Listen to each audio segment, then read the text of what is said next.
Olá, alunos! Na aula de hoje vamos estudar mais uma técnica de integração numérica e essa técnica é conhecida como regra de Simpson. Começando pelo caso simples, suponham essa figura que está ilustrada aqui. Eu tenho uma função f de x, contínua, definida em um intervalo AB, e eu estou interessado em calcular o valor aproximado da integral de f de x dx de a até b. Como a minha função f é positiva, o valor exato dessa integral é igual à área abaixo do gráfico da função, ou seja, então é a área abaixo dessa linha azul. Como que nós vamos aplicar essa regra então? Inicialmente nós devemos escolher 3 pontos igualmente espaçados dentro do intervalo AB. Então, obrigatoriamente, eu tomo os extremos do intervalo e o ponto médio. Avalio a função f de x nesses 3 pontos e construo um polinômio de grau 2 que vai interpolar essa função nos 3 pontos selecionados. Então, se vocês observarem a figura, esse polinômio está representado por essa linha vermelha. Então, para aplicar a regra, você vai substituir a função f de x aqui no integrando pela expressão desse polinômio escrito na forma de Lagrange. Uma vez que você resolver essa integral, o resultado vai ser essa formulinha aqui. Então, observem que essa fórmula depende do valor da função em x0, em x1 e em x2. É possível provar também que o erro envolvido nessa aproximação é dado por essa expressão. Então, como vocês podem observar, a expressão do erro envolve a derivada de quarta ordem da função f de x.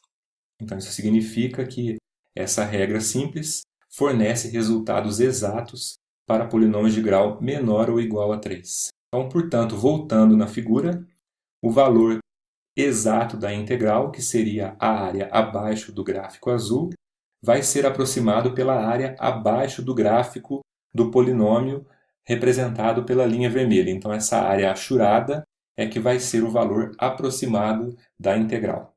Bom, no caso da regra de Simpson com repetição, nós vamos precisar considerar um número par de subintervalos. Então, considerem como exemplo essa figura aqui, onde eu divido o intervalo AB em 4 subintervalos de mesmo comprimento. Nesse exemplo que está ilustrado na figura, eu vou precisar aplicar a regra simples 2 vezes para obter a fórmula da regra com repetição. Então, num primeiro momento, você aplica a regra no intervalo x0, x2, e no segundo momento você aplica a regra no intervalo x2, x4. Por que o número de subintervalos precisa ser par? Porque no caso da regra de Simpson, você substitui a função original por um polinômio de grau 2. Então você precisa tomar 3 pontos consecutivos dentro do intervalo AB. Então, se vocês observarem no primeiro intervalo x0, x2, o polinômio que interpola a função tem boca para baixo, e no intervalo x2, x4, o polinômio que interpola a função, o gráfico dele tem boca para cima. Então, para obter a formulinha, você vai na integral de a até b de f de x dx e substitui f de x pelos 2 polinômios que você encontrou. Então, você vai abrir essa integral em duas, trocar a função pelos polinômios interpoladores e integrar, lembrando que a distância entre os pontos aqui é sempre h. Aí você obtém a fórmula do caso com repetição, que é essa que está escrita aí.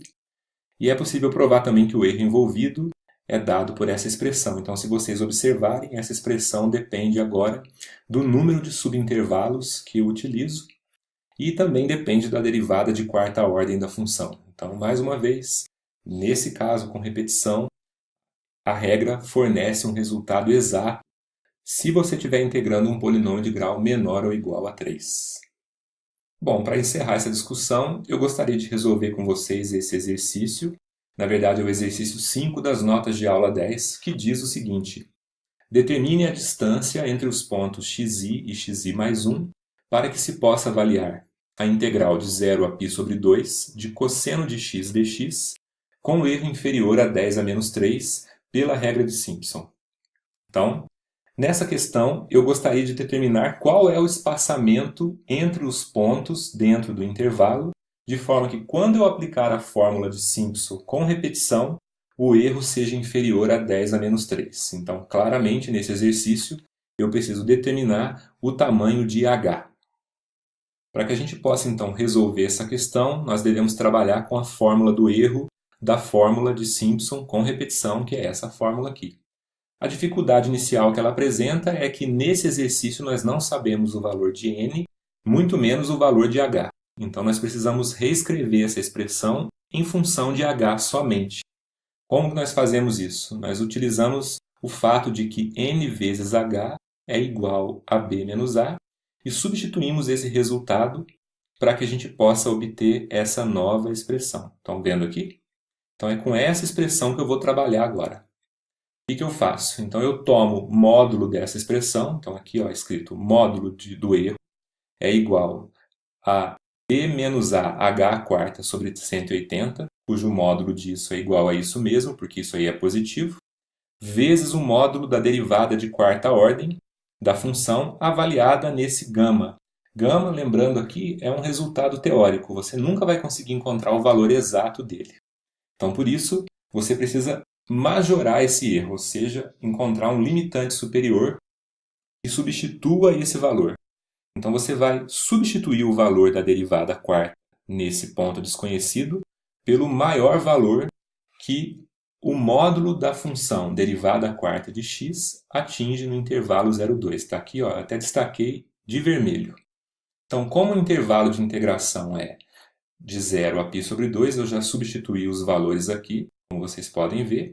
E aí, eu preciso agora dar um jeito de resolver esse problema aqui, que na verdade é um problema de otimização, que é fácil de resolver nesse caso, porque a derivada de quarta ordem da função cosseno de x em módulo é igual a cosseno de x mesmo, e como essa função ela é crescente no intervalo de 0 a π sobre 2, o maior valor que ela vai atingir nesse intervalo é quando x é igual a zero. Então, portanto, cosseno de zero é 1.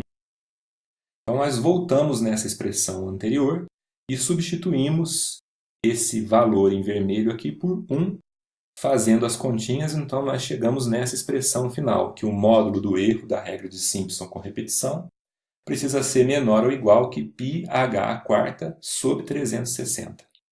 Como a questão pedia que esse erro precisa ser inferior a 10 a menos 3, nós forçamos isso escrevendo essa desigualdade, então forçando que o erro seja inferior a 10 a menos 3. Aí, por fim, obtemos uma inequação na variável h, e é só isolar h nessa equação e nós obtemos esse resultado. Então, o que diz esse resultado aqui? Diz que para você aplicar a regra de Simpson para resolver a integral da função cosseno de x, você vai precisar particionar o intervalo de 0 a π sobre 2 em pontos igualmente espaçados, cuja distância não seja maior do que 0,58 aproximadamente. Bom, era isso que eu tinha para dizer para vocês hoje. Até a próxima aula.